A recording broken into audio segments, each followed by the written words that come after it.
Hi and welcome to Magic Numbers. This is episode number 120, and it's this time of the format. I am revisiting my set review with Alex Corticols. We're going to be talking about the OTJ, how we evaluated the cards before the set was released, and how did our evaluation pan out using our review system that I'm going to explain in a second. Obviously, thanks to the patrons. I got a new patron, Darren. Thank you very much. Thanks to mtgazone.com for my sponsorship. And I will keep this part to the minimum because I want to focus on my excellent guest. My excellent guest, Corda Coles, who is a streamer, a podcaster, limited level ups. I still think the best podcast about limited that there is. And I am probably biased to say that it's not because I have my own, but I still think that Alexis is better. He can do things concisely but thoroughly, and I can do only one of those things. He is also a coach, so if you're interested in improving your game, consider finding where you can find coaching from Alex. And I know that just by watching his streams, how excellent an educator he is. He is actually a trained teacher, so that helps with being a good coach. Check his YouTube, still growing, I hope. And also a good person. And I was telling that every single time we were making the review, but now I know it even better because he was at my place last time we did this set re-review for the Murders at Karlov Manor. Unfortunately, now we're separated by the great Atlantic Ocean, ever expanding through the Atlantic ridge. So we're probably even 12 millimeters, 0.1 millimeter further away than we were last time when we were streaming it from across the pond. So sad. Due to relentless volcanic activity. And here is something I made to show to show my sadness that we are not in the same room like we were last time. I am also sad. I wish I was sitting next to you sipping a cup of tea like we were a few months ago. I know it was fun. Actually, I was shocked how well we kicked it in real life because it's always weird when you know someone through streaming, through content. You never know if maybe it will be awkward in person. True. But yeah. It clicked instantly, and I had a lot of fun time. Yeah, same here. Well, I was gonna say we should do it again sometime, but I guess that depends on me making the trek over. So but who knows? Maybe I'll be at a conference in Canada or something. Maybe, maybe. Who knows? That'd be nice. But okay, let's move to the set review. We did it last time for the first time, and I thought that was a good idea. So we have a warm-up pack just to test your sort of impressions of the format. So in the pack, we have following cards. There's Rodeo Pyromancers. I'm not going to read what they do because people should know by now. What do you think about that card? It baffles me as a design. I don't get it. What's it trying to do? I don't know. There's not even combinations of cards with this. I can go but if you have Pyromancer and then you do this, it's pretty good. The idea is you plot, but never amounts to anything material. I think it's one of the worst cards you could possibly first pick in this set. Is it worse than the Black Snake Buzzard? I think so. I've played Black Snake Buzzard a decent amount as the format's gone on.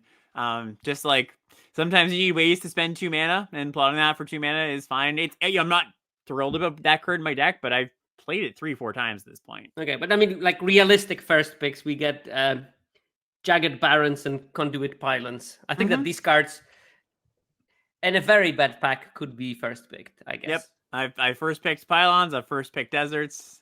Which one would you pick of the two? Would you pick the Pylons or the Barrens?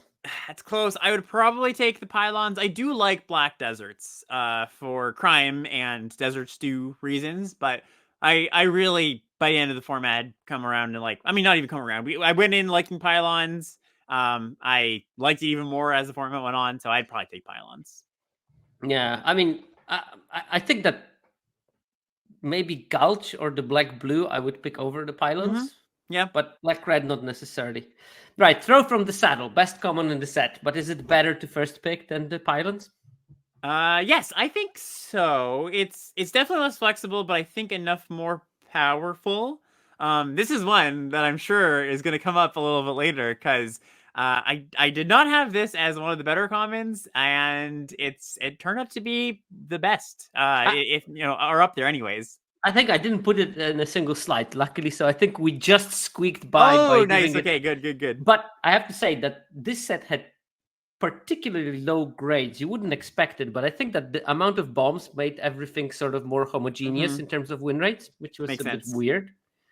Okay, Spring Splasher, no. Oh. Take for a Ride, that definitely is on one of the slides. Potentially Yeah. of the cards that I graded too highly. Yeah, it's a card that the whole idea is like, okay, you set it up for the instant speed active treason. It just turned out that your decks that had this card, they had a hard time committing crimes at instant speed. Like that would just want an active treason. So you had to put in your deck with a lot of other crimes or enablers, and even when you had that, it's kind of hard to set up. You have to have 2 squarely statted creatures, or at least creatures with more power than toughness. So it's just an awkward card, unfortunately. And then still gets completely killed by, I don't know, Snakeskin Veil or something. Yeah, exactly. And you're setting up all this thing for nothing.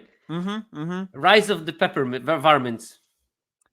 I have played this card a decent amount as the format's gone on. It's definitely not the second coming of Spider Spawning, as some people might have thought. But you got a black-green deck. Maybe you're splashing the Lockpicker to flash it back. So it's fine. I wouldn't want to first pick it, though.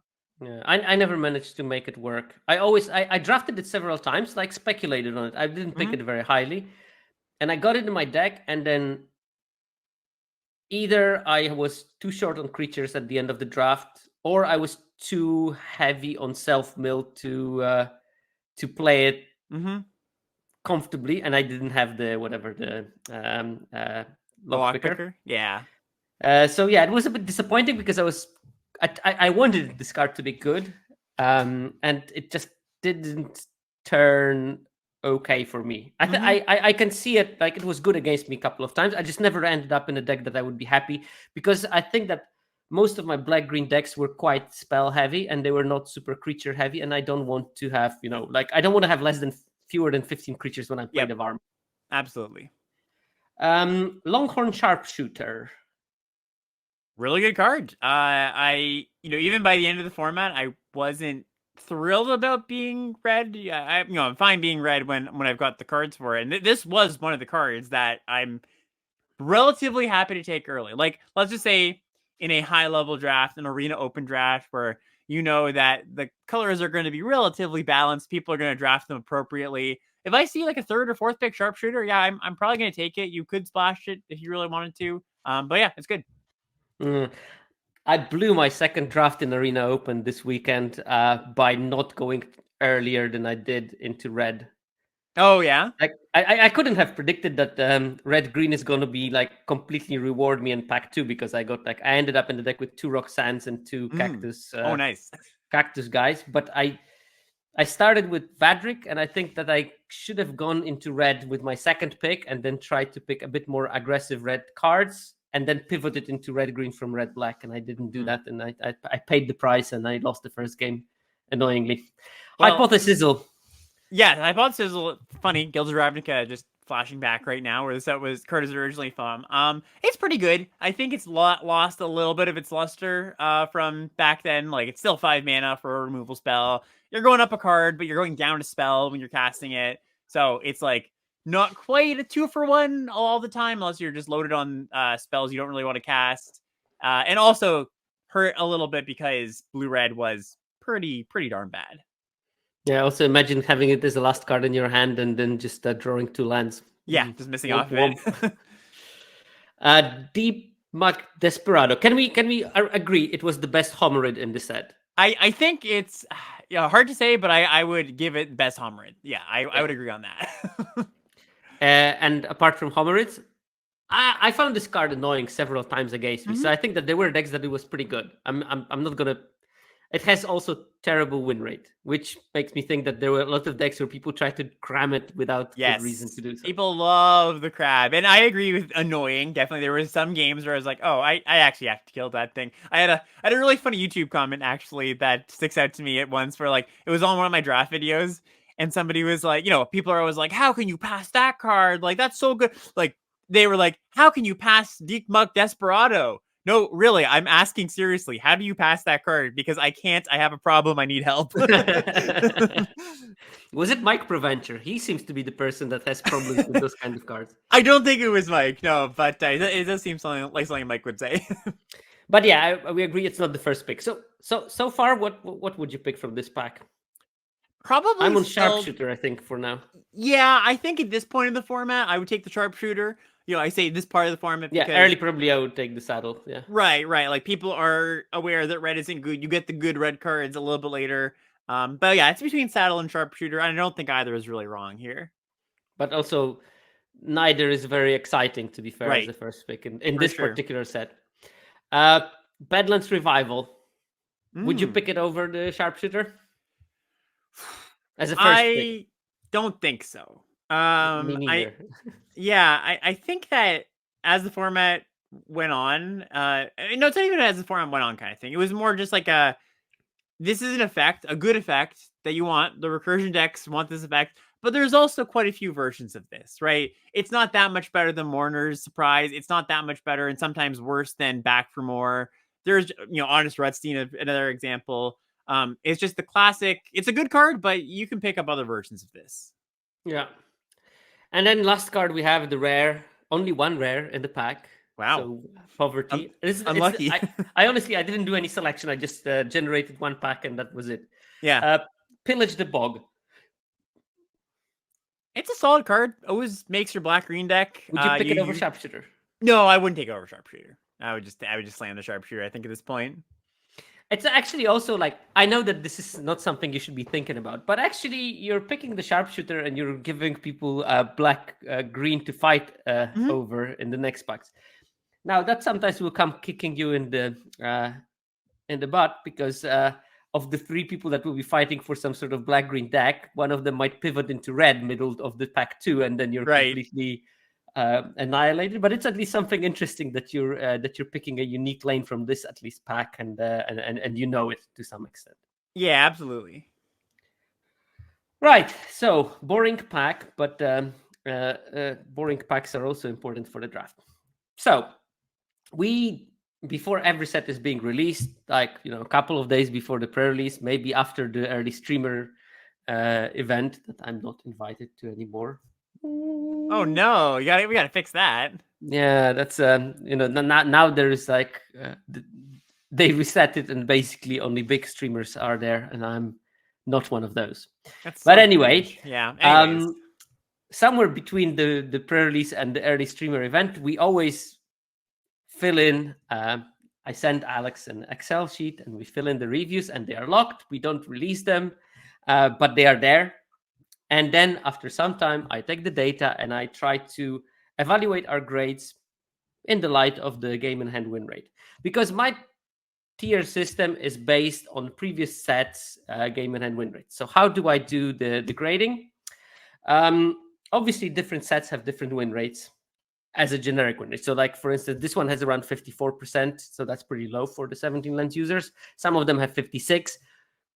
Comparing those sets is going to be a bit difficult because you can't really compare the win rate of the best cards in a set that has an average win rate of 54 with an average win rate of 56. There will be differences between those that are just because of how much were 17 lens users winning. So what I do with that is I normalize the win rates to the average win rate of 50%. So if you imagine that you have the distribution of win rates of different cards in the set, and one of those sets has a 52% average win rate, you see here, it will cross around 52, and one of them will have around 58% win rate. Well, the best cards from the 52% win rate set are going to be somewhere around the middle of the set with the 58% win rate. So yeah, it's incomparable because the bombs from one set will be at the win rate of replacement value commons from the other one, and it's not a good comparison. So what I do is I use maths to sort of pull those curves together that the middle of them is exactly at 50%. And then I can start comparing the win rates from different sets. And because I can start comparing the win rates from different sets, I can actually estimate good brackets where I should have my my grades. So for example, if we pull all those win rates to 50% average, I have cars that are A pluses in my category, and these are all the cars that have a win rate of over 60% in my normalized, standardized tier. And actually, there was not a single card in this set that crossed the 60% threshold. So there were no A pluses in OTJ. Interesting. Okay. But an example of an A plus is Aurelia's Vindicator from Murders at Karlov Manor. So then there's like A's, and these are between 57 and 60%. Bonnie Paul was an A in this set. Vein Ripper was an A from the previous set. Alex? Yeah. A minuses. These are the cards between 55 and 57. So Cryptic Code was an example from MKM, and Gisa the Hellraiser was an example from OTJ. Oh, I understand. I missed my cue. Now I'm supposed to say the B pluses. So examples from OTJ: Novice Inspector, win rate 53.5% to 55%. Those are the B pluses. But in OT, sorry, from MKM, that's what an Novice Inspector is from. From OTJ, lassoed by the law. That's a good example of a B plus. Yeah, so one small creature that comes with an Oblivion Ring, one small creature that comes with a clue. Yep. You see. So Bs will be between 52.5 and 53.5. These brackets become like really narrow at certain stage, and you won't imagine how many cards will fit into that B grade across last 15 sets or so. But we have Curse to Kill from MKM was a B, and Throw from the Saddle from this set also a B. Then we've got our B minuses, and our B minuses has a win rate of 51.5 to 52.5%. We've got Vault Plunder from OTJ and Dogwalker as a comparable example from MKM. Because both are 3-1s, you see. I see the comparison. C pluses are just like above 50% average win rate, so they are better than the average, but not by much. So 50.5 to 51.5. Greenbelt Radical was an example of a C plus from the previous set, and Cactarantula was an example from here. Also, the Tumbleweed Rising. Yeah, right. Dance of the Tumbleweed. Dance of the Tumbleweed. It was exactly the same as Cactarantula, and nice. I caught myself that I was evaluating Cactarantula as a way better card all the time, but actually they are very similar. The other one is just a big creature that draws you a card independently of being targeted or not by putting a land on the battlefield. Yeah, I think I definitely lost more Tumbleweed Rising tokens than Cactarantulas. It's true. Then we have the Cs. They are between a very, very round number of 49.25% to 50.5%. Offender at Large was an example from AKM, and Jailbreak Scheme from this set was an example of this sort of C. Then we've got our C minuses, and the win rate bracket there is 58% to 59.25%. So getting really granular. 48 to 49.25. Oh, did I say something different? Numbers. You said 50. Oh, 50. My bad. 40. And we've got our example for OTJ is Explosive Derailment, the deal 4 in red, and Murder as an example from the last set. And, similar cards, 4 mana removal, or 2 mana, no, the number in between, 3 mana removal spells. Yeah. And, Murder in this set was actually a C+, which shows you that you have the same card between different sets that can have quite a different grade. And then we have a D+, Harry Dronesmith, Deep Mac Desperado will fitting in this. They are between 46.75% win rate to 48% win rate. Then we've got our Ds, which are in the range of 45% to 46.75%. And we've got Tornado as an example, and Pick Your Poison from the last set. It's very consistent. Every single set that we did this set re-review so far had the green spell that kills the flying creatures as a D. Not a D minus, not a D plus. It's always a D. That's funny. Lesson learned. Just pick D for that next set review. Yep, and then it's going to change. Obviously, instantly it's going to change.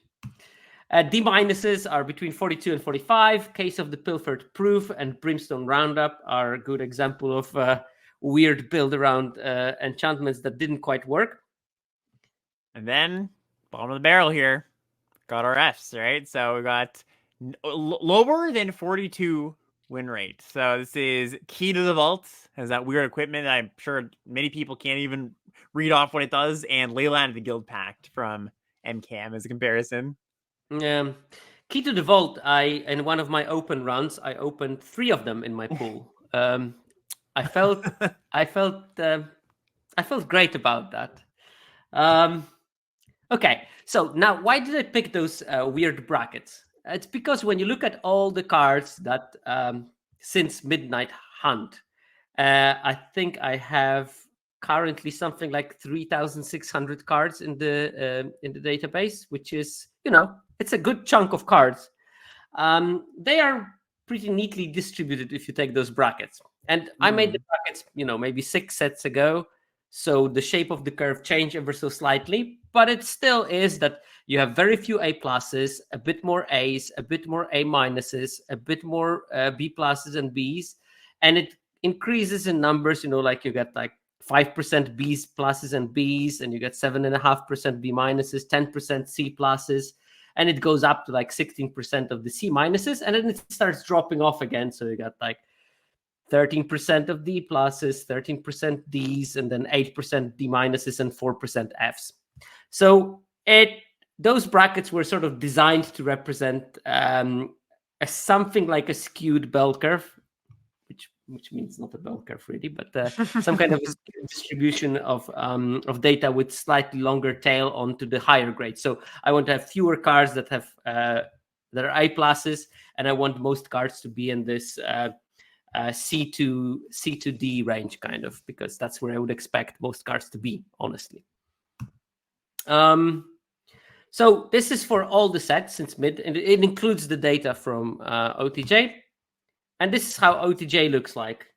And one thing that is pretty characteristic for it, it has a lot of C minuses. So 21% of cards in this particular set were C minuses, and it's normally only 16%. And I did some calculations. If you look at all the cards at D plus, D, D minus, and F, and you add them up together, that's exactly the 5% difference here. So there actually are fewer cards at D plus, D, D minus, and F that compensate for this increase on the C minus kind of cards. Which is good, right? Like, as from a design perspective? This is what they promised, no? They promised fewer but unplayable cards because of how there are fewer commons and there are more rares per pack. So there should be fewer unplayable cards. And I think that they are sort of delivering it. The cards that were there were playable. They were not excellent because, it's C minuses, but at least C minuses are things that you're not happy to put them in your deck, but you are not ashamed. No, exactly. That's the exact level of the card that I think a C minus is. Yep. Apart from that, not much really going on. Maybe a bit less in the B minus C plus kind of level of power, but those numbers are the differences are so small that it's not necessarily sure. So last time I did the same analysis. This is actually the one from the last time. I didn't put the OTJ data on it. But the design promise of the WotC team was that there will be fewer common cards that will be of low power, the unplayable commons. Good example is the thing that destroys creatures with flying. That was normally at common. Actually, Tornado now is in the bonus sheet, so it's not at common anymore. Because seeing 2.4 copies of that per draft and never putting it in your deck, especially in best of one, is something that was already frustrating in the classic pack, in the draft booster, and in the play booster with fewer commons, it's going to be even more annoying. So I noticed that in MKM, so like normally in every single set, almost in every set, around 40% of the cards that were D pluses or lower in terms of grades on my scale were commons. And in MKM, it changed to 27%. And around 50% of those D plus kind of level cards that were in the set were actually uncommon, and quarter of them were rare. So I did the same analysis for OTJ. And what do you think? I'm going to guess that it's going to shift down again to the commons, being a little more prevalent, more D pluses in the commons rather than the uncommons. I think there is one thing you didn't appreciate. Oh, okay. How many mythics are there in this bloody set? A lot, a ton, right? Just exactly. Oh man, and millions. how many of them are unplayable? Wow, I didn't. Yeah, that's true. Wow, okay. So here we have a set that most of the D plus level cards are actually at the rare and mythic level, because of the big score, because of the special guests, because of the bonus sheet. But what we still see is that 27% of the cards at D plus grades or lower are commons, and that's exactly the same as in the MKM, and that's way lower than it used to be in the draft booster era. So far, 2 sets in a row, and we have this uncommon result. There was like something like that happened already in Bro. And there again, I think it was linked to the bonus sheet having a lot of unplayable cards, and all of them are, of course, at a rarity higher than common.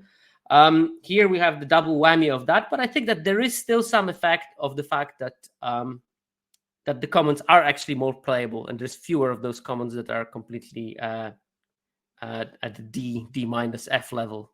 Yeah, it doesn't happen so often now than it used to. Like, for example, my favorite design of a black 2/3 creature that will sometimes get a +1/+1 counter if something died this turn. Right. That's been upgraded to uncommon and actually made playable in the set with the Blood Hustler. Was it Blood Hustler? Oh, that's when you commit a crime. Yeah, exactly. Yeah. It's a much better version of it.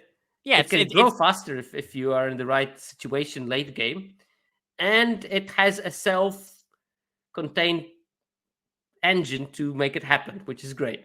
Yeah, I usually hate creatures that start smaller and then you need to use some work, but turns out the work that you need to use Hustler just like wasn't that much work. Yeah, and also like it had this weird version of the ill-gotten inheritance inside of it, which is also like a card that somewhat fits into those kind of decks, but not necessarily great. But having those two combined all of a sudden makes it like a neat. Anyway, I digress, but lots of those designs of those cards that were set after set annoying me that they were there because I could never play them because they were always too rubbish, disappeared. And I think that's a good thing for Limited in general. All right, so here are our predictions and here is the reality. And this graph looks pretty scary, but don't worry, Alex, it's not as bad as it looks on this graph. Like, first thing that looks scary is that Alex has always predicted way too many Fs and way too many As compared to what we have. You got like predicted that there's going to be 20 As and there were only 8. And you predicted 22 Fs and there are only 13 of them. Okay. But don't worry, like most of the things that you predicted as an F were D minuses or something. Right. So that equilibrates quite easily.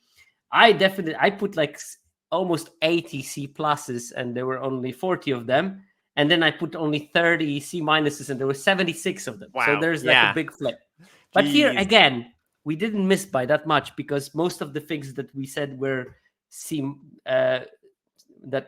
we said were C plus were actually C's or C minuses. That's just too great mistake. And in the end, the result was not terrible. Right. Although we definitely like overestimated the power of the commons in a way that we given them C pluses where they were actually C minuses in most of the time. So in Murders in Carlov Manor, we got around 60 of the cards perfectly correct. So we got exact grade for those. Then you had like a good 106 of them within 1 grade. I had 87 of them within 1 grade. And then you had 64 within 2 grades. I had 75. And then like 33, we had a whole letter grade difference. So three partial grades difference. Around 20 of them by 4 grades, 10 by 5 grades. And then I had like 7 of them by 6 grades. And you had 1 by 10. Which you remember, it was a clerical mistake. Right. At least I hope so. It must have been a clerical mistake where Alex gave it to Crashing Foothills. I think you gave an Yeah, F the to it. footfalls. Yeah, very good card. Yeah, but yeah, that was clearly mixed up with another card in the Excel sheet. We allow it. So how did we go this time? What do you think? Ooh, let's see. I'm gonna guess. I'm gonna guess I did a little bit worse than last time, actually. Especially considering there were so many of those C minuses. So yeah, I'm gonna guess a little bit worse. We did more of them spot on. Okay. We did way more by 1 grade. Like, look, we Okay. had Nice. now we That's have good. That's good. around 70 of them spot on for both of us. Yeah. You got like a slight advantage there. Mm-hmm. I got 135 by 1 grade. You got 123 by 1 grade. That's a big increase compared to what it was in the last set. And then we have like potentially there's a couple of cards more in the set because of the extra sheets. I of course excluded all the cards that did not have a grade in 17 lens data because I cannot really analyze them. But we got like around 80 of them missed by 2. But then like only 6 and 8 missed by 5, and 3 and 2 missed by 6, which is like we are in single digits in terms of things that we missed by 5 or 6. And in the previous set, I was at 17, you were at 11, so Yeah. slight difference there. You know, around 20 of them by 4, around 50 of them by 3 grades. It's not terrible at all. Right. Yeah. Like I think I actually what I said didn't make sense because I said like because all those C minuses, but like you said, it's not like we were off by a lot. We were just off by a little bit. Happened to be that it was just a lot of C minuses. Yeah, exactly. That it's always going to be slightly specific how those grades are distributed. So I think that we did a decent job, and you know, I know that I'm always losing with you, and here I also lost clearly just barely with you though, again. like you said, just barely, it's just barely. But I don't have a problem losing with one of the best card evaluators in the business. That's fine. If I do just barely, you know, I always do those magic data science enquete before the new set of predicting the stuff. Mm-hmm. I think every single time I was in like top 16 of the players predicting them out of, you know, like 180 people. I was always up in there. Yeah. So what are the cards in the 6th slot? Judas 69999 asks. Well, this is the subject of the next couple of slides when we're going to look exactly at our biggest mistakes and try to figure out why we missed those cards. Yeah, I was gonna say your real level comes next. Don't worry, we're exactly that. This is the only graph where we're talking about the positives, where we actually see, okay, we didn't miss by that much. Now it's going to be back into the why did we make the mistakes and analyzing all the big mistakes. Ooh, this is one that I think will hurt Alex. This is one of the 3 cards that you missed by 6 or more grades. Actually, by 6 grades. There is nothing that was missed by more than 6. Getaway Glamour. And also, normally we miss by giving an optimistic grade to a card and turning out that the card was not as good as we thought in the previous season. This case, you gave it a D, I gave it a C, and it turned out to be a B. Yeah, so a rare situation where we actually underestimated the card. Obviously, you underestimated it much, much more than I did. I was pretty much bang on with it, you know, just 3 grades. You did a 6th grade mistake. Alex, why are you so bad in card evaluation? Could you explain that to me? So honestly, I think that one of my strengths of card, like one of the reasons I'm pretty decent at card evaluation is I just have this like pretty large library of, I've played with this kind of card before. Like I kind of know roughly how it's going to play. We have maybe a little bit of a tweak here and there. The line of exile target non-token creature, destroy target creature if no other creature has the greatest power. We haven't seen that very often.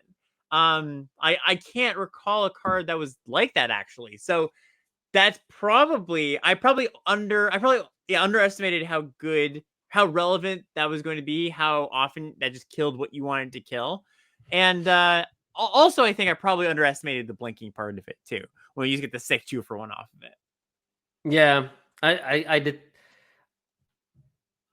I gave it a C. But I was hopeful about the card, and it exceeded my expectations by quite a lot. And don't get me wrong, I had situations when I had this in my hand and I couldn't do much. But you can also if you have something that is the biggest thing on the board, most of the time you're not that desperate for having the removal that you can Yeah. use. And you're actually fine having this card strictly to protect your really big thing that you have on board. Exactly. It's just like probably you shouldn't like play too many copies of the Glamour when you have a deck with Bonnie Pal and 3 copies of the Dance of the Tumbleweeds, because probably then it will be dead more frequently than ever, and all the tokens that are massive, you won't be able to blink them either, because then they will never come back. So you actually cannot target them even. So yeah, think about where to put it, but most decks it's going to be absolutely fine. Like an amount deck, sometimes you just need to blink one of your 4-power creatures and then kill something with 3, or they will have something with power 4 or that is equal to your stuff, and you don't even need to blink anything. So the card was pretty decent. Okay, what is your second big miss? Calamity, Galloping Inferno. You gave it an A. Yeah. I was much more conservative, giving it A-, and therefore I didn't have it missed by 6 grades. Because in the end, the results came, it was just a C. And I think that this is more red power level than anything else. I think so too. Like I think I probably, like, both of us probably overrated it by a little bit. But it's a scary card. It's a powerful card. Sure, it's 6 mana, but it's worth your 6 mana. I would imagine if this was a black card, it would probably be like a B+. But 6 mana is still a lot for something that needs something else to go right. It's not a big ask for it to go right, but it's still something. Yeah, Calamity is good when you have good things. And I mean, I was blown out by someone discussing Calamity with the Paladin on board or something like that. Exactly. But even like copying a couple of Prickly Pears is fine. Yeah, not bad. But yeah, so many times the board states are like that the attack with the 4/6 is just the last attack it's going to do. I thought that this card will be big enough that it can attack and then have a second attack, but it rarely happens that it gets a second attack. And I think that that's what I underestimated about this card.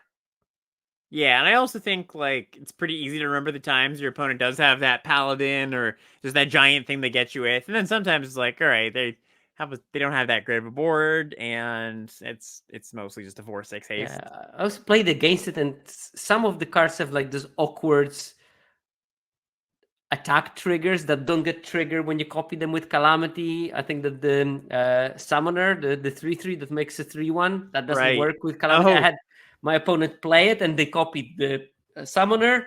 They attacked, expecting to get a couple of 3/1s. That didn't happen, and you could see that they were sad. Yeah. Also conceded. Yeah, because the blockers that they were hoping for did not materialize.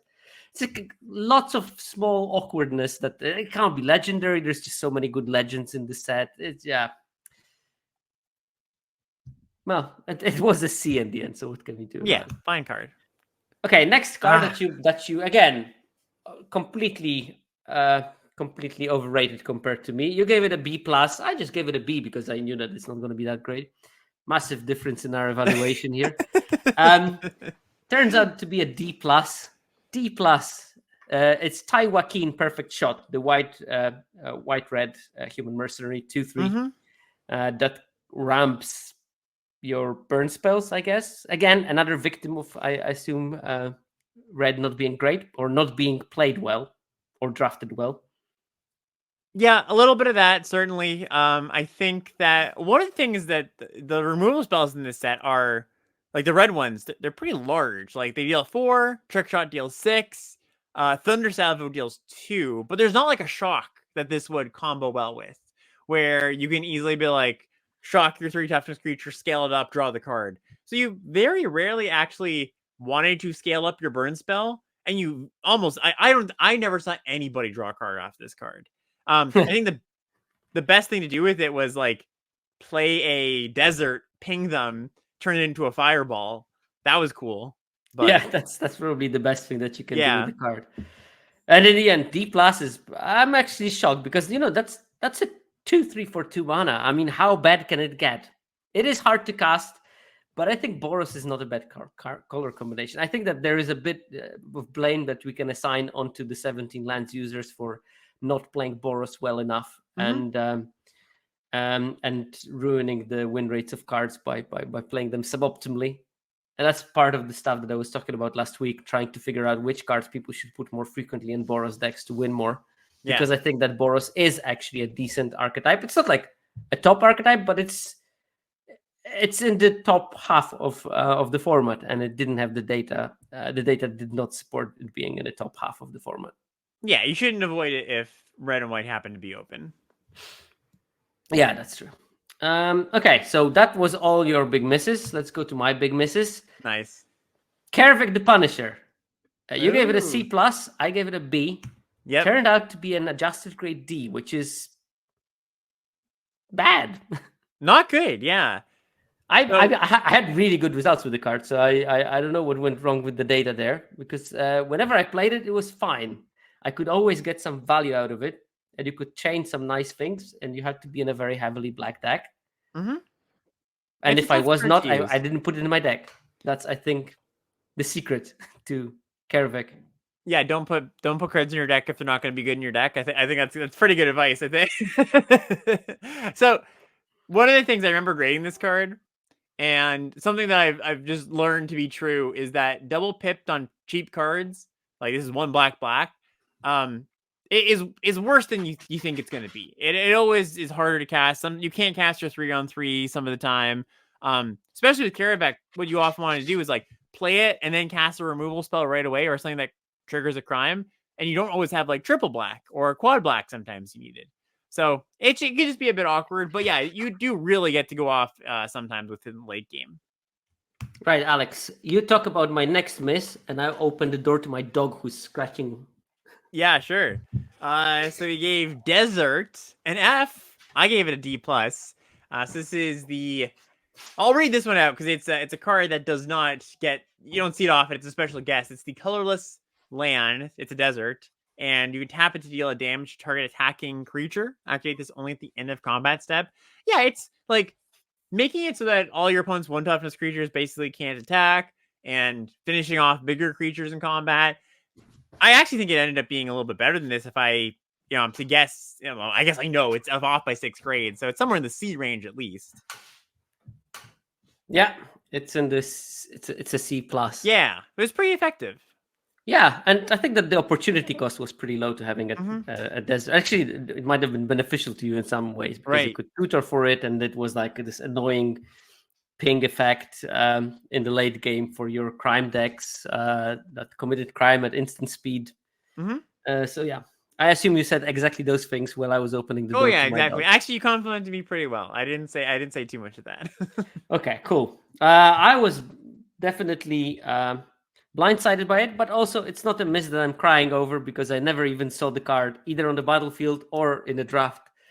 No, I think I might have seen it once in the draft. I didn't pick it. So that those kind of misses don't hurt me that much. I'd rather not miss a common card. Exactly. Or like things like, the glamour. Yeah, I was just gonna say, yeah, or the great uncommon that I first pick a lot of the time now. I mean, this is also not a tragedy, because in the end you adjusted your pick orders probably within the first 3 days to pick the card, because you saw it cast once and you knew that it's good. It's true. So for our gameplay, those misevaluations don't matter that much. It's more for our pride, and also like for our, I guess, belief in our skill set. It's good that we get those things more or less correctly in terms of especially commons and uncommons, because they don't have that wide a range of grades anyway. Like uncommons will be somewhere between B and D. So you can't miss by that much. Right, exactly. It will happen occasionally, and it's actually good to learn, especially when there are those new effects. Like Glamour is a perfect example of a completely new effect that we didn't have any experience with. And it's actually quite a cool one. I hope that they will reprint some cards with that, so we can get some more data points for this kind of magic. Oh, I thought you were gonna say some more grades we can say we got right. Well, next time we will be better. That's the thing. Every single piece of information helps. Yep. So this is the performance when we look at the absolute grade error. So what I mean by absolute error, it means that if I gave something a C and it was a C plus, I missed by 1 grade. If I gave something a C and it got a C minus, I missed it by 1 grade. I don't look at the direction. I look just at the distance from where my grade was. So the error, absolute error, is like the biggest possible error that we can get. And in Murders at Karlov Manor, we had like roughly 1.2, 1.4 mistake for every common in the grades on average. Around 1.6, 1.8 mistakes for uncommons. And we missed an average rare mythic by 2 grades, roughly. What do you think is going to be happening in OTJ? I think we're going to probably miss on the rares a little bit more. And I guess maybe the commons again. That goes back to the C pluses. I'm gonna guess that we had more misses, distinctly more misses in the commons. How about that? We have slightly okay. You have the same on commons, exactly Okay. the same, exactly the same. I have slightly less on the commons. Man, I've just been nailing these guesses on these today. Every single time, it's like, no, it's actually the opposite of what you thought. we did roughly exactly the same on uncommons, and we did markedly better on the rares. Yeah. I think that part of it is that so many of the rares were Fs that were quite easily to guess. But on the other hand, like lots of the Fs in the rare and mythic department were not even there in the data because I had to trim them because they didn't have a game in hand win rate because they were just not played enough. So yeah, generally there is a slight improvement over what we did in MKM, especially driven by the fact that we got the rares better. Yep. The problem with the absolute performance is that we calculate how far we were on average per given rarity, but we don't see the general trend of our mistakes. So what I like to do is just look at the grade error, where if we overrate something, it's a plus. If we underrate something, it's a minus. And then you can see, like, okay, did we overrate a particular thing or did we underrate a particular thing? And you get a better information about, was our error sort of just noise? Because if we like miss once +1, once -1, and it just averages itself to 0 across the whole set, it means that our mistake was more like noise. Because obviously you're going to miss some things here and there. But if we consistently miss on one side, like, okay, we gave 1 grade too high, 1 grade too high, 1 grade too high, this accumulates into something that shows a tendency. So I look at this error, that is not absolute, just a general error, as a sort of indicator of where we're having certain tendency. And this was the MKM. Commons, we were pretty close, like within half a grade on average, so close to the random error. Uncommons roughly 0.8, rares roughly 1 grade error, and on the overrated side of things. In the previous set in LCI, we actually underrated some of the cards categories, but it didn't happen here. What do you think happened in OTJ? Okay. Just say opposite. Say opposite. What I was gonna say, what does my instinct tell me? Can I get the? I'm gonna say we mostly underrated uncommons. Underrated uncommons, you think? Oh no! I mean, we drastically overrated the uncommons. Okay, yeah. We were slightly more on the overrated side. Right, yeah, I should have known that. You said that at the beginning. Which is, it's even more surprising because we had a smaller absolute error. So actually our errors were lower. But they are more on one side. We really overrated quite a lot of cards. And I think that this goes to the we gave C pluses to cards that were C minuses in the end of this particular set. Because I think that due to the power of the rares and how much those rares were driving the win rates of the decks, all the commons were not that impactful. And I think that this is like potentially a signal of a princely set. That a princely set, weirdly, is not going to have exceptionally high win rates of specific cards. It's going to have the opposite. It's going to have actually lower win rates of most cards, and they will be all closer together because they will not be driven by the card's power, but they will be driven by individual, like, did I have a bomb and they didn't, or was it the opposite situation? So it sort of homogenizes the win rates in this. Right. We did, I think, slightly better in terms of rares, but we also overrated them by a whole grade. I did particularly better than commons in terms of like overrating them by 1.2 kind of grades on average, and we did like 0.7 on the commons, which is more than we did in the previous one. Like you were almost spot on, and MKM 0.3 grades, but now it's 0.66. So you doubled your mistake. Nice, great. While I improved, I increased my mistake only by 40%. Clap, because, clap, clap. because it was large from the start. You see, I'm playing with the numbers here. Yeah, it's just like a good data scientist does. I tried to make myself look a little bit better. No, I lost in every single category. I overrated by more than Alex did, which just means I'm a more optimistic person. Alex, the eternal pessimist, only overrating cards by average of you know me. Grades. I have to say, this looks incredible that you have a very uniform overratedness across the different rarities, because I think that it's hard to keep those things consistent. I think that rares are much more difficult to grade because they cover a bigger spectrum of the grading scale. It's quite impressive that you have almost the same kind of size of the error for all the rarities. Yeah, it's interesting how that worked out.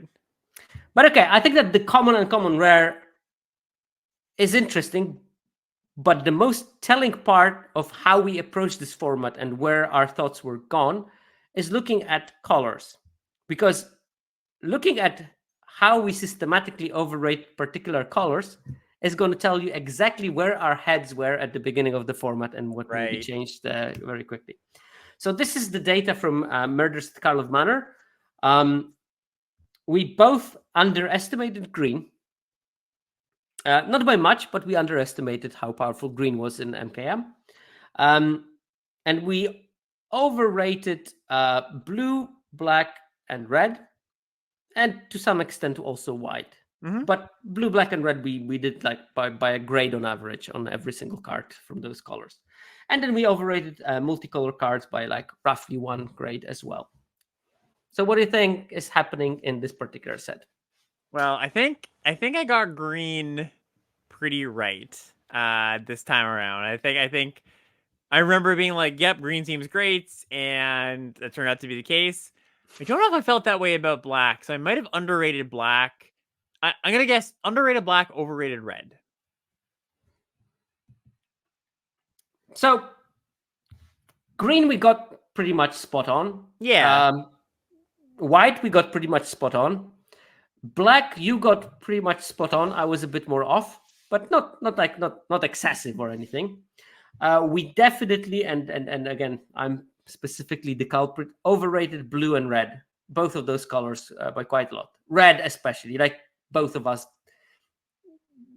Red was our most overrated color before the set release. And why do you think? Sorry, go ahead. No, I'm just asking you. Why do you think you overrated red? Oh, I think it's probably, red. A sinking tide sinks all the ships, basically, in a lot of ways with red, where you break, one card underperforms, another card underperforms. I think that Prickly Pear comes to mind as a card that I would, if you told me was going to be not that great of a card, I would be shocked going into the set. Because those kind of cards are always very good, and I think the card is very good still, and it doesn't have a great game in hand win rate. So I think that just says to me, it's a little bit just the color in general. Some of the key cards that needed to be good weren't good.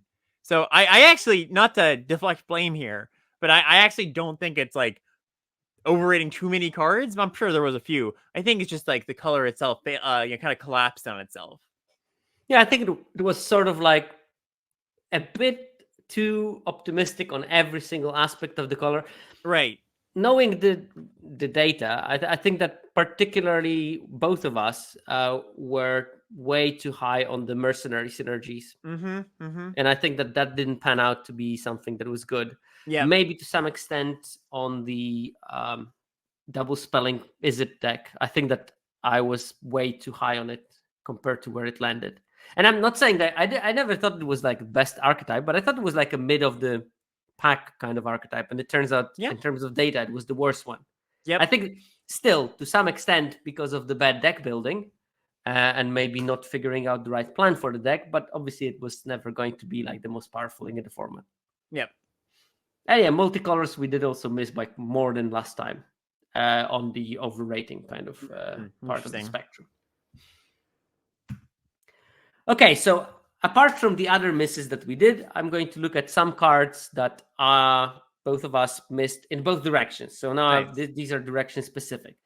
And for me, the biggest misses, and there's going to be a couple of slides of that, maybe more than a couple of slides, maybe several slides, yeah. We have Calamity, same as you, and Tai Joaquin, same as you. I was just like one grade better in my prediction of those particular cards. For the same reasons. Take for a Ride was a card that I missed by 5 grades. I thought that there will be some kind of like, in a set where you have crime, there's some sacrificing. I thought that there is like going to be this deck that can steal something, block, kill, sacrifice, get value. It never materialized. I never played the card even. That's true. Breaches, the Blast Maker. I think that this card, we gave it a sort of like almost a generic grade based on the fact that it's a 3-mana 3/3 menace without even thinking that much about the extra ability. But still, it performed way worse than I think like a generic 3/3 menace would, because unfortunately people tried to build around it, which was probably a mistake. And it was also in the worst color combination, which probably knocked it down even further. The 3/3 minutes that puts you in a bad deck, unfortunately. Yeah, exactly. Then Fibble Tip, that card sort of like brought kind of impression of Future Sight, is it? But it turned out that it's like far away from that, because not being able to deal with land cards is a big no for the Future Sight, because you're gonna get stuck every single time. Yep. And also not getting the cards instantly is bad, and also it being on a stick that is the 1/1 that dies to Sneeze, +2 mana. Sneeze +2 mana is not excellent. So the card just like was way off from what I was trying to grade it. I missed it by 5 grades. Jace, you were pretty much spot on James, that it's not going to be a great card. I was a bit more optimistic, and I was wrong. Shackle Slinger, I missed it by 5 grades. In my defense, I thought that it has not the second spell part, but it has the commit a crime part. And that's I think what I thought too. If it had the commit crime part, I think that the card would be actually good. Yeah. No, but it I mean, doesn't.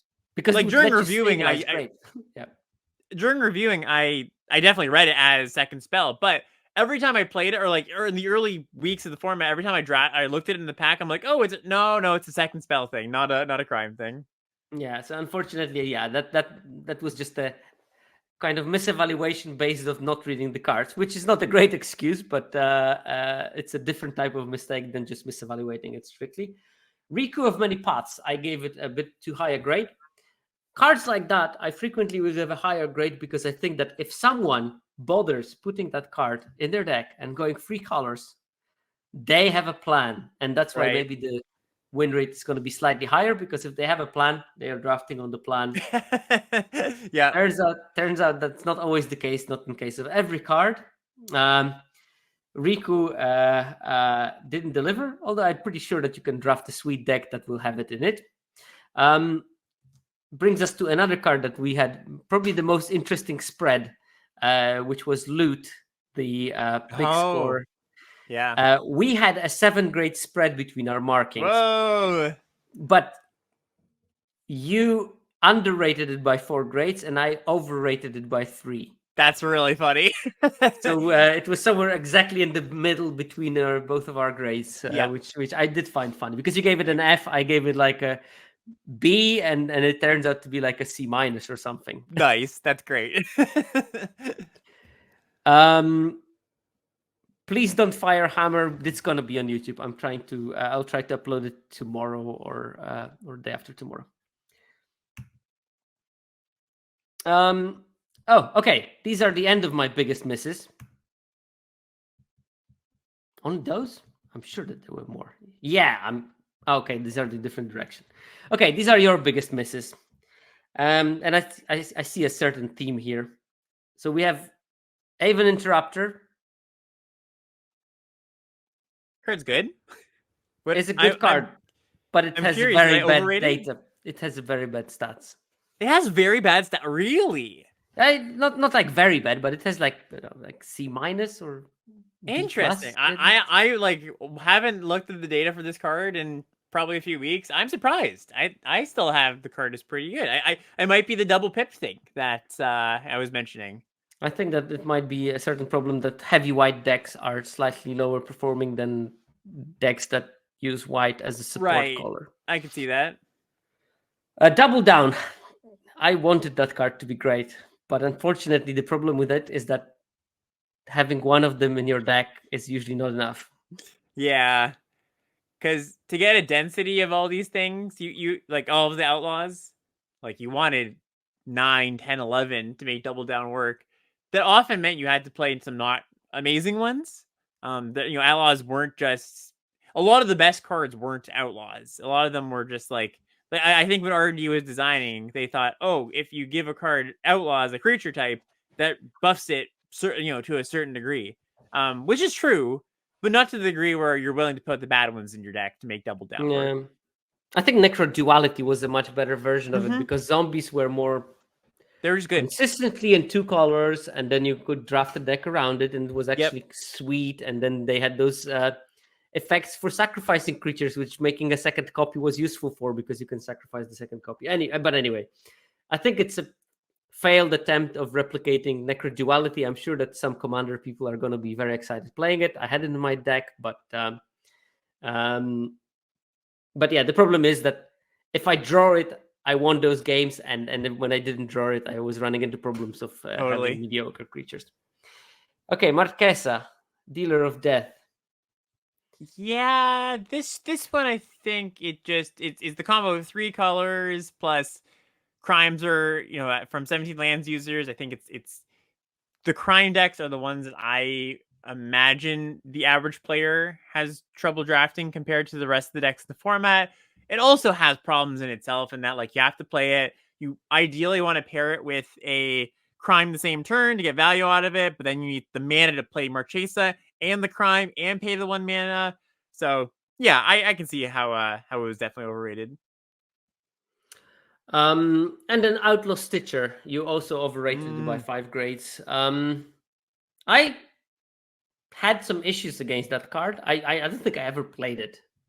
I still like the card a lot. I played a lot of this card. I think so. One of the things is, and there might be some intervening factors here, but one of my theories throughout the format, as I was looking through some data, is I think that across the board, the plot cards had lower stats than I would have imagined they would, and I think part of that is it is skill testing to figure out when to plot, when not to plot, when you should cast your Stitcher on 4.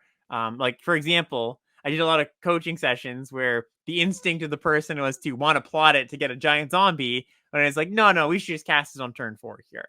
So yeah, you need a blocker. You want to survive until the next turn, not plan a big zombie. You're going to be pretty excited. I added a new segment to the set re-review for that reason. So yeah. Okay. Biggest misses in cards that I underestimated. And that card doubly underestimated because not only I underestimated Bucolic Ranch in my set review, I also was making fun of it in my first early data stream without realizing its win rate. And I got quickly corrected. And then the next time I had to apologize to Bucolic Ranch for being rude to it. Card turned out way better than I thought it would be. The splishy splashy aspect was more important than I thought because you had often those decks that had 7, 8 mounts. Sometimes you were splashing Gitrog, and that was great to have a Bucolic Ranch to be able to do it. But it turned out that the card was also good, like in the blue black control decks, where at some stage when you stabilized, it was nice to be able not to ever draw a land again because you didn't want that and you wanted to draw gas. And that was your strategy of not losing to some kind of someone managing to, just rebuild and after you stabilized and kill you. So Bucolic Crunch turned out to be way better than I thought. And I, again, apologize to Bucolic Crunch for my lack of faith in it. Humiliate, I think that here I made a mistake of reverting to the memory of Strixhaven, where that card was a bit disappointing. Was it? I remember it being very good there. That surprised me. I was never like super stoked to get Humiliate, if I remember correctly. Okay. It was much better here than it was in Strixhaven, that's for sure. And it fit perfectly well into the archetype in the white-black. Yeah, card was really good. And I think that, just underestimated it based on my memory of Strixhaven. Right. And Cruel Ultimatum, I just didn't believe that people would be casting it. Yeah. The fixing was good in this set. The fixing was definitely able to cast a black, blue, red card. And of course, it's a very powerful effect. So even if you had to wait a few more turns to actually cast it than turn 7, it was still good enough. Okay, so AJ Mirosky writes that Humiliate has 60% game in hand win rate in Strixhaven. So clearly my memory of it is absolutely rubbish. But I also I was not too much in the Silver Quill because I never managed to draft it properly because it was always overdrafted. Like never in my pods.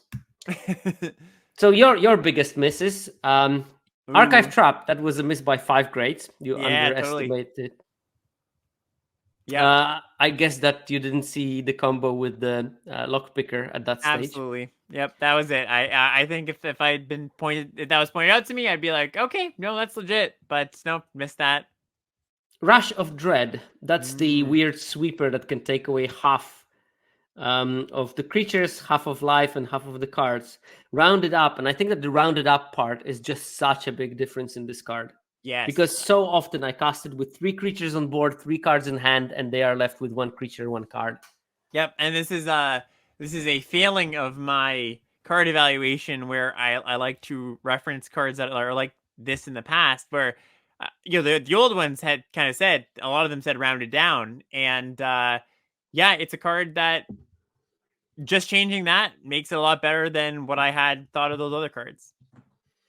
Okay, here I don't have an excuse for you because you knew exactly that Raider's Carve is a great card. That's true. Yeah, I'm not sure why I underrated Mobile Homestead here. I have no excuse either. Let's just move on to the next one. So good also with like Miriam because it's weirdly randomly a vehicle that you can cast on turn 2 into Miriam and make it big and make it into an actual Raider's Carve. Yep. The only annoying part about the Mobile Homestead was that sometimes you just see the crap card on the top of your library and there's nothing you can do about it. You're just going to draw it next turn. But okay. And the next one is Loot, the Key to Everything. The card that you gave an F, I gave a B-, and it turns out to be exactly in between of those 2 grades. So we missed on both sides of it by quite a lot. And I was being optimistic. You were being too pessimistic, I guess. Yeah, definitely overly pessimistic. This is also, this is the very end of the set review, so we had already reviewed like 300 something cards. This is the 4th bonus sheet or whatever, Just pile it on the F. Fs. Okay, and this is the last of the big differences that we had in our set. It was not a long part because we got quite a lot of things correctly, which is not terrible. So I decided to do something that we have never done before.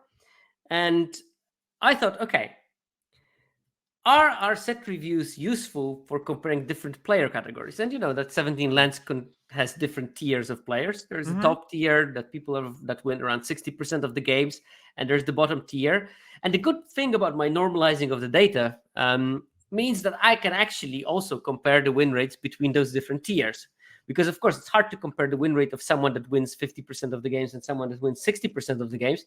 But if I all normalize them to 50%, I can start comparing between different tiers and actually look at which cards move between the tiers of those players. So some cards will perform great in the hands of lower win rate players, like disproportionately better. And some cards will prefer better in the hands of high win rate players. And I wanted to look at which cards are going to do that, and maybe chat with you because you are very good in rationalizing those kind of things. Why do they happen? And maybe having some new novel observations on that. I just looked at the cards that perform most differently between the top tier of the players and the bottom tier of the players. Great. So I have, I think, 14 cards that perform better with top players. They are all one full grade higher. So like if 3 steps ahead is a B for the top players, it is a C for the bottom tier level of players. Mm-hmm. And if Geralt the Freshlight is B minus, it will be C minus for the lower win rate tier. So here are the cards that were most different for top players in terms of being better. 3 steps ahead, Geralt the Freshlight, Slick Sequence, Slick Shot, Lockpicker. All of the cards in blue, basically. And just this is exactly what you've been telling. Like, lots of them have skill-intensive issues. Geralt needs to have a plan around. You need to know when to cast it early. Slick Shot, Lockpicker plot. Slick Sequence, when to cast it just as a kill spell for 2 mana, and when to get the full values. 3 steps ahead. When do I just cast it to catalog? Yep. I think this is, I often talk about how it's kind of a meme that like people are like, the blue players, they think they're so smart and all that, but like it is true that I think that blue cards test a different skill than cards, green or white cards. Like, a lot of times you just cast your green and white cards, you put them on board, you attack, you cast your combat tricks, and it's not that it's a lesser skill, it's just a different skill.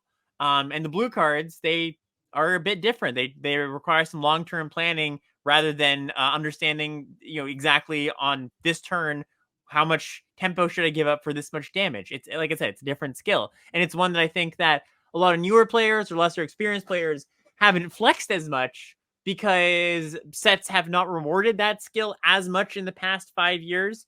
So when you do have sets that blue is a pretty good color or there's good strategies in blue, I think you often see this, that just the top players make really, really good use of the blue cards. And all the cards here, I think, fall into that.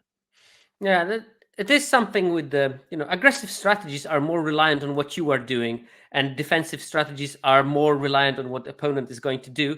And there's just more combinations when you're playing a defensive game. Because when you're attacking, okay, they cast the removal or they don't cast the removal. They have a combat trick or they don't have a combat trick. And these are the only things. While with control, it can be so many things. Oh, maybe they have a recursion and all your plan is gone. And then whatever. In this particular set, Snakeskin Veil, presence or absence, was determining the victory in the games so many times. But, you're also like, okay, do I allow them to give this 2 damage early in? Because 7 turns from now, this might mean I'm dead to a desert. Exactly. And these are the kind of things. And obviously you didn't watch my last episode, but I was talking about how to build blue-white decks according to the data. And one thing that was really striking is that what white and blue were having problems with is lack of cheap interaction.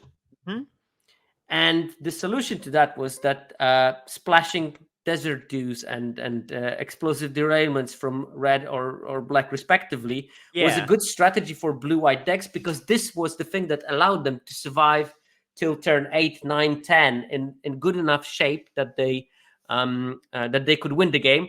Because I had a problem with control decks so often in this format that I do survive, I stabilize, but I'm at 3 life. And at 3 life, in this set, you're never safe. Especially when you don't have a life game, because, you're a couple of deserts away from being dead, or just like, I don't know, Skewer the Critics will kill you, or Slick Sequence or something. So stabilizing, you need to have a healthy life total, and only cheap interaction will do that. And these are the cards that top players will use Slick Sequence as just a kill spell, as a shock, much more efficiently than maybe a lower win rate player, because they know the value of killing an early Arynx, and they know that this is a thing I need to kill on site, because giving my opponent a card selection plus the amount of damage that an Arynx is capable of doing is not worth me the extra card later. I'm gonna draw the card later. I'm gonna plan the heist or something. Exactly. Right, next cards that are better with the top players. Pillage the Bog, Peerless Rope Master, Canyon Crab, Red Rock Sentinel. Yeah, pillage. That was an interesting one. I guess I would maybe think of it as twofold. Like, one, good players know when they should just cast it early, or when they can hold it for later, and also just like, I guess this is probably the more relevant part when when you're selecting from a wide range of cards. Good players know which one they need. Like, Demonic Tutor is somewhat of a skill-intensive card to be like, well, I have all of these options. Like, when you cast an Anticipate, you look at 3 cards, or an Impulse, you look at 4 cards. You're only having the option or decision you have is only got a few options. It's hard to be that, super wrong, but the power's all in your hand, right? Like, it's if you were able to stack your deck in Magic, it not always would you come up with the right solution, even though you have that predictive power, because it's hard to foresee exactly what you're supposed to get, right? You just have a lot of options, and I think that a lot of that's going on with Pillage the Bog here. Yeah, I remember the first time I did the comparison of the different tier players' win rate in general in DMU, and the card that had the biggest difference between the top and the bottom tier was Impulse. Because you look through 4 cards, and already from 4 cards, choosing the right one is going to benefit the better players so much. And probably to some extent, it was also that they played it in the right deck for the Impulse. That's a different story there. But I think here we have the same. Like, you look at 12 cards, and picking the right one is just going to happen more frequently in case of good players. Yeah. But yeah, Rope Master, Canyon Crab, and Red Rock Sentinel, I think, are exactly the same control cards that are benefiting from the fact that better players play the control decks better. Exactly. Yep, that's what I was going to say as well. And Red Rock Sentinel was a card I really liked all the format. I think it's like the 2/4 body was just such an important way of surviving till the later game as well. Yeah, there's a lot of little things. Kind of jack of all trades, master of none in a lot of ways. Okay. Here we have cards that, these are not like amazing cards, because top players still had like Rope Master, Canyon Crab, and Sentinel. They were like a C-level card. And so are the next ones, like This Town Ain't Big Enough, Reanimate, Decisive Denial, Sword of Wealth and Power. By the way, I think I cracked This Town Ain't Big Enough. I found exactly the perfect permanent to play with it so that you can cast it for 2 mana and be happy about it. Tiny Bones Joins Up. That's a pretty nice one. That's kind of funny. Yeah. I played in one of the decks. I had 2 This Town Ain't Big Enough, and I had Tiny Bones Joins Out, and it was just perfect. You just basically make your own recoil. Yep, that's really nice. That's great. But Reanimate, I guess, harder card to build around, harder to decide when to cast it.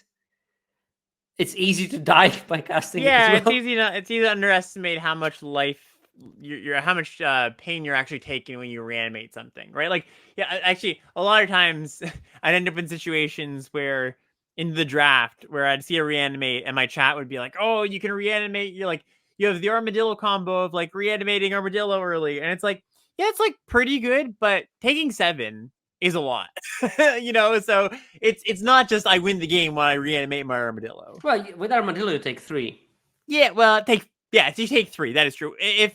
If you're cycling it first, sometimes it ends up in the grave otherwise. Which hopefully you do. Yeah, sure. One would want to cycle. It's true. It is not that bad of a combo. But I guess there are some definite choices, and also like deck building. Reanimator decks are hard, especially when they're not like super dedicated. Especially with this card that is so cheap that sort of tempts you into doing it early, but not necessarily that's the right thing to do. We're literally 3 slides away from the end. Great, yeah. I just so we don't take like 5 minutes on each card. That's all. Yeah. Yeah. Decisive Denial. That's a very simple card. It offers choice, and offering choice promotes better players. Sword of Wealth and Power. I actually don't know why this card does better with the top players. I think I actually know for this one. I think it's because top players know when to pick their spots. Because when I see my opponent cast the sword, I'm kind of licking my lips if I've got a removal spell in hand. I'm like, ooh, I'm gonna get a sick moment where I've spent 3 mana for the sword. They're gonna spend 2 to equip, and I can get a massive tempo blowout from there, right? So I think good players know not to just jam it when the opponent's got open mana. Okay, we have the two last ones, Archmage's Newt and Brimstone Roundup. But the problem with those cards is that they are already C- and D+ within the top players. I think Brimstone Roundup can be played slightly better than it was, but it's never going to be a great card. That's true. So what we are left with is the last two slides. These are the cards that are doing better with the bottom tier players. Interesting. And there's a weird eclectic list of those. First, Outlaw's Merriment. It's an A- in the hands of the bottom players. And it's a C for the top players. And I think that this is a classic ham observation that there are some cards that, yeah, they have a decent win rate, but I won't squeeze out too much from that card while some players will. And I think that Outlaw's Merriment is a good example of that card. It's like good base level power, but you can get too much more out of it. Because I played against it, and most of the time I managed to win, despite them making this one creature every single turn. You find ways of just beating it because it's just they're too small for those creatures. Yep. Kellen the Kid, and I guess in like aggro matchups that you can find in the lower tier players' ranks, a 3/3 flying lifelink is just great. So it's a B. While for the top players, the hard casting cost is something that stops them. Bedevil, B+, and C- for the top players. Maybe That's a bit of... Oh, no, you're good. No, that's a bit weird. It is. Yeah, I actually don't have an explanation for that one. I couldn't tell you. I mean, maybe those... I wouldn't say that this is a specific card signal. I think that it might be a bit of variance plus the color itself performing slightly better in the bottom tiers. That's what I would guess. And we have last two cards, Betrayal at the Vault and Hellspore Brute. And I guess that part of it is also linked to the fact that the top players are actually, weirdly enough, going to play against better players on average. Betrayal at the Vault is a card that is so hard to play against good opponents because they will sense it from like miles away. You never can do it instant speed. You almost always have to use the sorcery speed, which reduces some power. And also you always have to take into account that you can be blown away with the removal, with the combat trick, with whatever. So a very risky card to play. And Hellspore Brute is another, I think, signal of those black-red decks being slightly better in the lower tiers. Yeah, that's what I was thinking the same thing. All right, well, that brings us to the end of it, Alex. Thank you as always. Hopefully we're doing the same for MH3 in a couple of months' time. Definitely. But now I will let you run away and do what you need to do. I'd like to thank 17 Lands team because, of course, we have the data thanks to them. And thanks to Fake Jake Brown for being the friendly ghost that will release it in the podcast form at some stage. But yeah. Thank you so much for having me on. As always, it was a blast. Even not sitting beside you, I still have a great time. So yeah, we'll definitely do this next time in a few months. Okay. Anything you have to plug from recent stuff? Plugging? Not so much. I think you did a generous job of it at the beginning. Yeah, like the Limited Level Ups YouTube channel, like you said, that's growing. I was looking for new eyes on that. Just search Limited Level Ups on YouTube. And no, I think that's about it for now. Excellent. Well, there we go. I'll see you next week. And I have a next week. I also have a guest. Oh, cool. And it's a big one. Oh, okay. So watch this space in a week. Nice. All right. See you around.